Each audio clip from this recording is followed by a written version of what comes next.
Alright, good evening friends. Today I am going to tell you about energy. It is a very important concept in biomechanics. To perform any work, you need to have energy, and all forms of energy which we come across we'll discuss today. So the learning outcomes will be to understand, the participants will understand what are energy, what different kind of energy we have in biomechanics which we are dealing with. Importance of strain energy. Strain energy is also very essential, and how it is helpful in certain sports you will understand. Even most of the sports you utilize this energy if you are a biomechanical efficient athlete. And number 4, the most common running energy associated with this concept I'll also discuss. And one thing more I want to tell you right here, that biomechanics is not like game specific. A lot of questions you were asking me that tell us about that game, tell us about cricket, biomechanics and all that. One thing is very clear, you always keep in mind that in all the games we do movements. Movement is universal. When you are running, so you are running in the cricket also, you are running in the football also, you are running in the in any other game also, right? When you are jumping, that means you are jumping. When you are lifting something, you are lifting weight. So all these are universal movements, and what we do in biomechanics, we correct these things on the basis of physics principles. As far as technique is concerned, when you talk of technique, right, a very specific thing is technique. In the techniques are different in different games, and that technique is told by your game coaches. Number 1. So what is our job? What biomechanics do in that particular scenario? We, according to the principles of physics or mechanics, see to it if there is some new technique is being discussed. Then with the help of biomechanics, coach becomes very confident about that technique. Yes, this technique is safe enough to be utilized by an athlete if it is new one. How he becomes confident? By the test which we do. If it is altogether new technique and the player is a light one and you can't experiment on that, you use predictive techniques which will tell you. For example, I am discussing it because a lot of questions were there on this topic, that's why I am discussing it right now.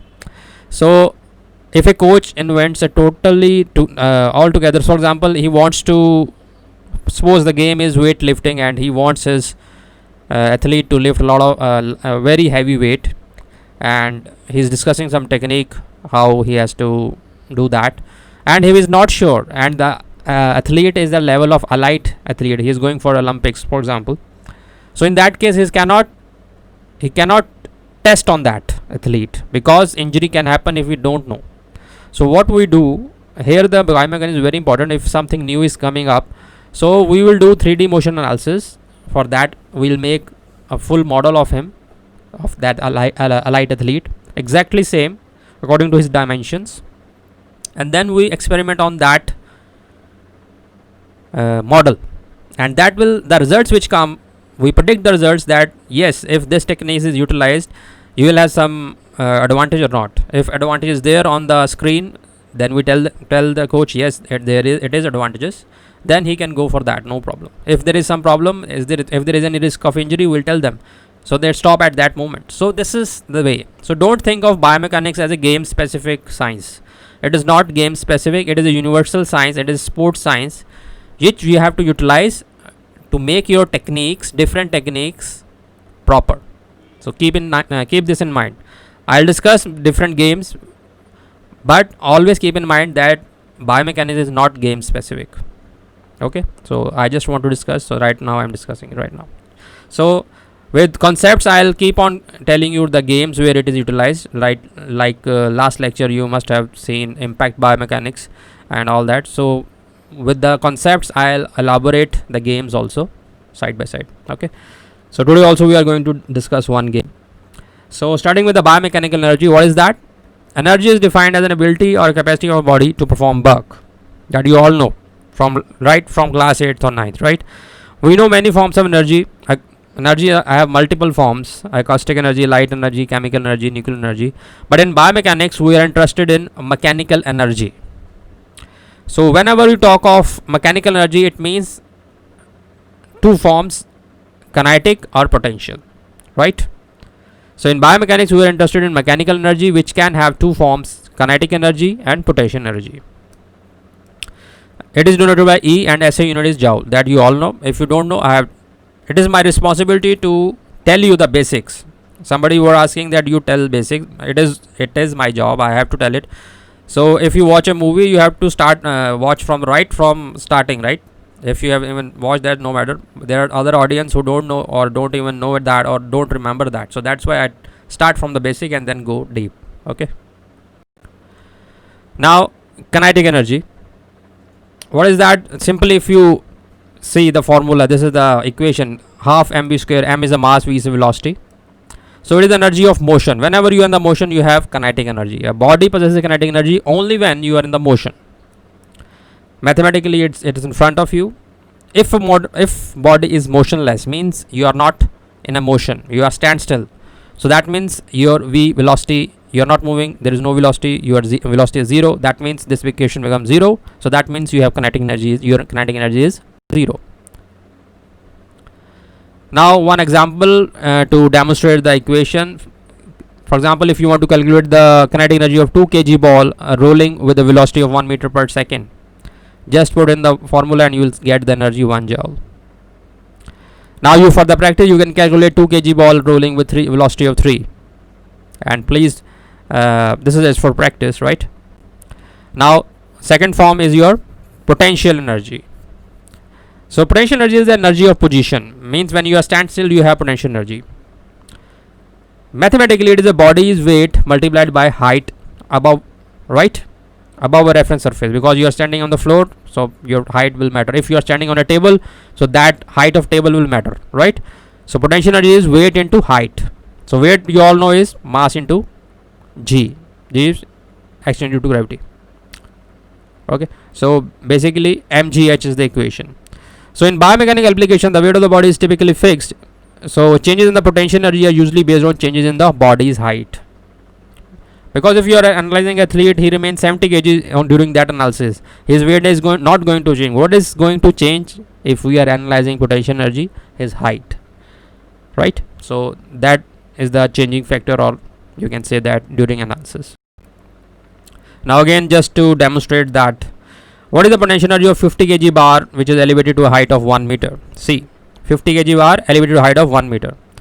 So what would be the mg? Mass is 50, g is 9.81, you all know, into 1. So that means 490.5 joules. So that is its potential energy when it is elevated to the height of 1 meter. When it is elevated to a height of 2 meter or 5 meter, it will again multiply with that factor, you will get the more energy, more potential energy. So I hope it is very clear. Now coming to the very important concept, strain energy. And what is that? When an object is stretched, bent or deformed, it stores particular form of potential energy for later use. So one point very clear, strain energy is a form of potential energy. And whenever, if you stretch a object, bend the object or deform any object, then that object will store a form of potential energy which is known as strain energy.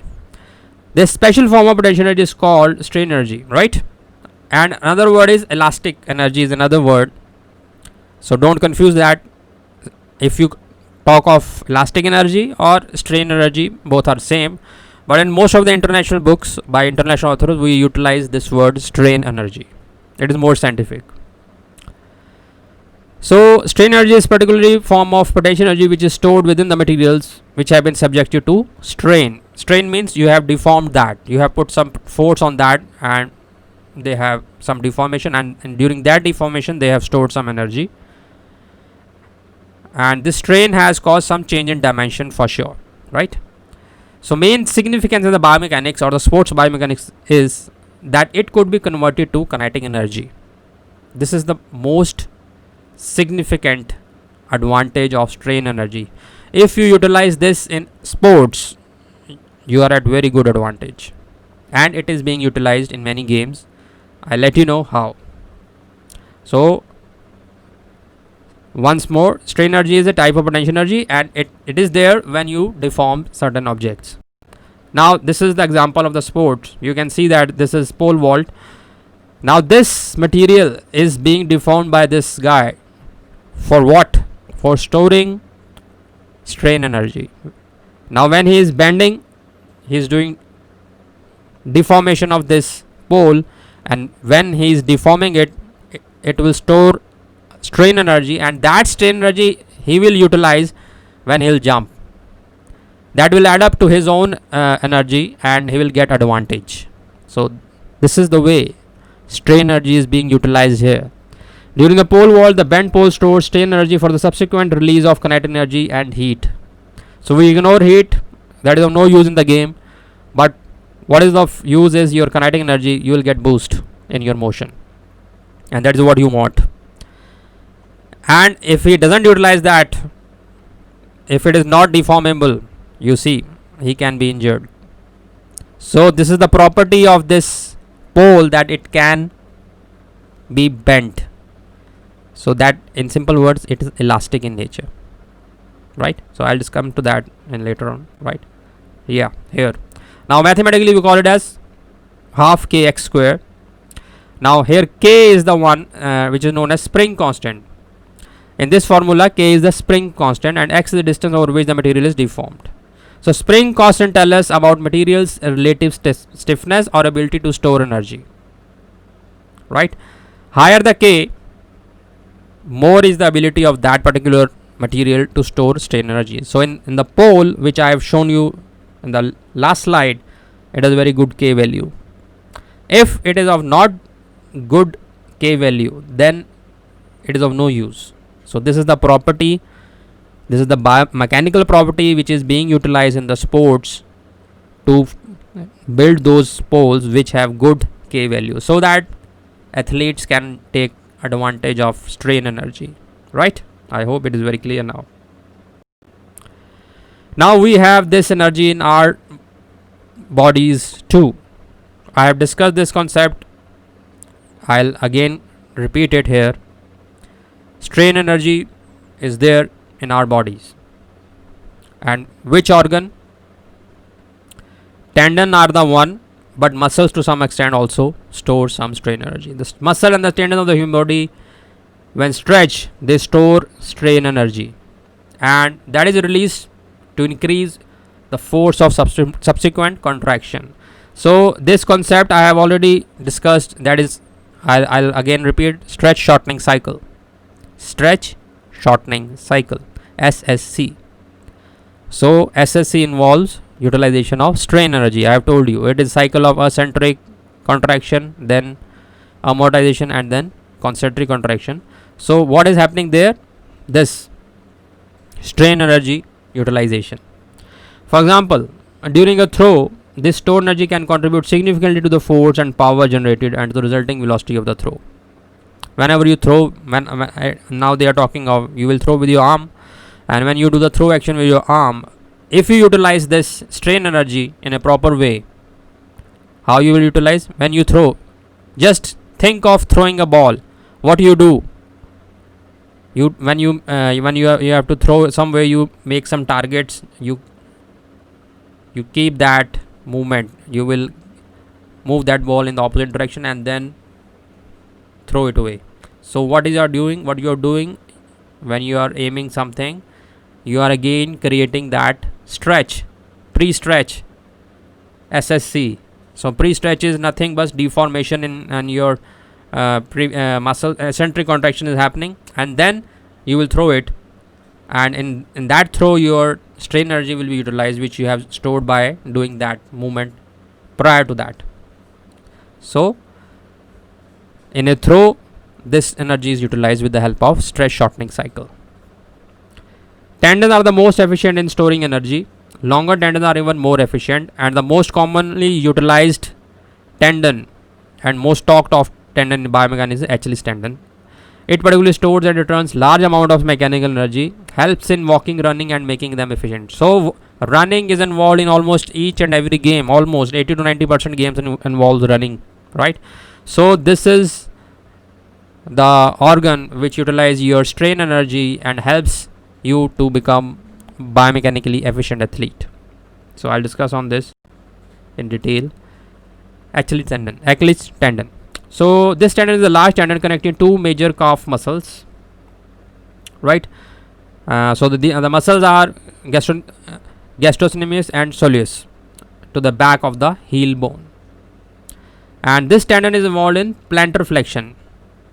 You all know what is plantar flexion, right? This movement is crucial for toe off phase of walking and running, right? So this is the tendon which I am talking of. You can see that on the right side. The tendon provides both elasticity and shock absorbance. So strain energy is concerned with this feature of this tendon. So this can store large amount of strain energy, which will help you to boost your kinetic energy or the energy during motion, so that you can run efficiently. And if you don't utilize it properly, then you will definitely have injuries, and that we don't want. Now in running, how it is utilized: your legs are like springs. When you run, you stretch those springs, in particularly the Achilles tendons, and to a lesser extent the arch of the foot. The stored energy is then released to power your next stride, as the spring snaps back to its original length. So like spring also stores energy, and when you stretch it and when you release it, it will bump that energy, right? Similarly, this tendon will store strain energy, and in the next stride it will help you to boost your running motion. So this is the figure. Now here you can see that spring ability. See, okay. Kinetic energy of body: fast tendon strain energy stored during the joint flexion, then muscle lengthening driven by that tendon recoil. So this is the way it works, so that you can utilize your strain energy during running. Now, because of wrong use of this tendon or improper use of this tendon due to wrong running, this is the problem which we have found very common: Achilles tendinitis. It is characterized by dull or sharp pain anywhere along the back of the tendon, but usually close to the heel. Here, what it causes: limited ankle flexibility, redness, burning sensation in this area.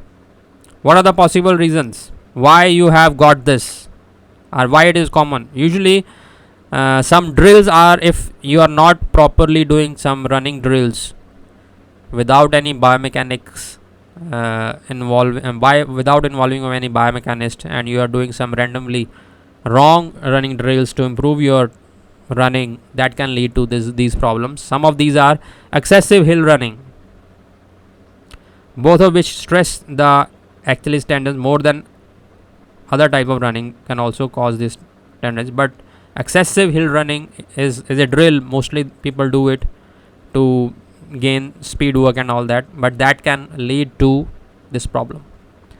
Stiff running shoes, which can force Achilles to twist in some cases. Running shoes are very important if they are very stiff. So here is another area of altogether we have an industry is running under this thing.